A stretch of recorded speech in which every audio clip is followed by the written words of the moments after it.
안녕하세요. 모두 부자 됩시다. 주천부인입니다. 제가 예전에 분양권을 구입하기 위해 공인중개사 사무실을 방문했었는데요. 인기 많은 지역의 분양권이다 보니 매물도 많지 않고 프리미엄도 비싸고 거기에다 양도세도 매수 부담이라고 하시더라고요. 완전 매도 우위 시장이었습니다. 분양권에 대한 양도세가 높다 보니 이런 현상이 자주 발생이 되는데요. 그런데 여러분, 여기서 꼭 생각해 보셔야 할 것이 있어요. 바로 양도세 매수 부담인데요. 흔히 손피라고 들어보셨나요? 이것은 양도세를 제외하고 매도자 손에 순수하게 남는 돈을 얘기하는 거라 보시면 돼요. 제가 경험한 사례를 하나 말씀드릴게요. 중개비용, 기타 비용은 빼고 편의상 말씀드릴게요.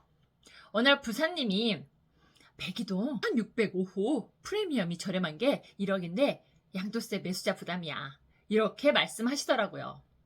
근데 아직도 부동산에서 지금도 이렇게 많이 계산을 하긴 하는데요.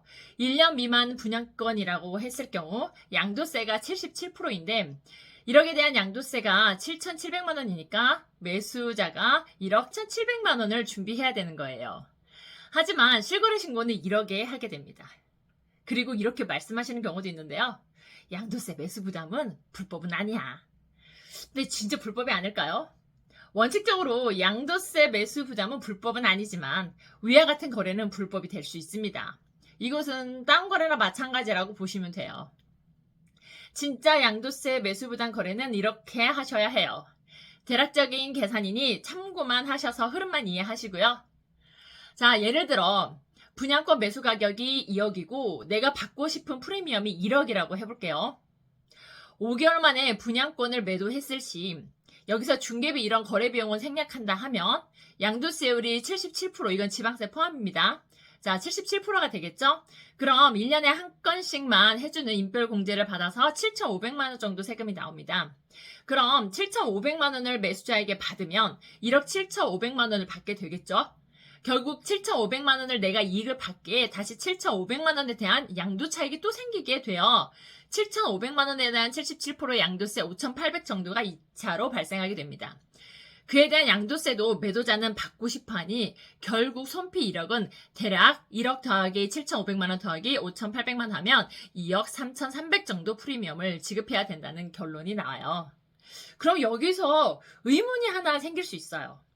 그럼 2차 양도세 5,800만 원도 결국 매도자가 이득을 보는 건데 이것에 대한 양도세는 발생되지 않을까요?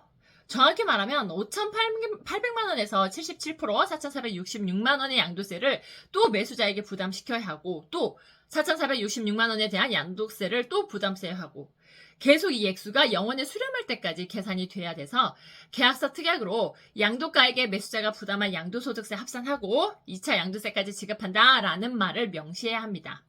그런데 이게 법으로 2차까지 납부하면 된다라는 게 정해진 게 아니라서 사실 리스크가 있다고 보셔야 해요. 관세 당국이 또 손피 거래를 문제 삼을 경우 더 많은 세금을 부과하실 수 있다고 생각을 갖고 계셔야 합니다.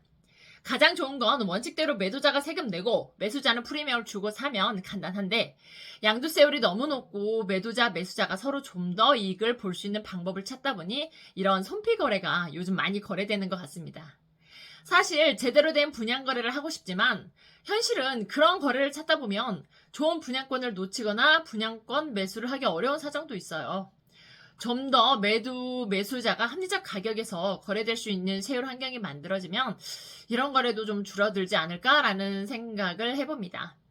분양권 거래 시 참고하셔서 도움이 되셨으면 좋겠습니다.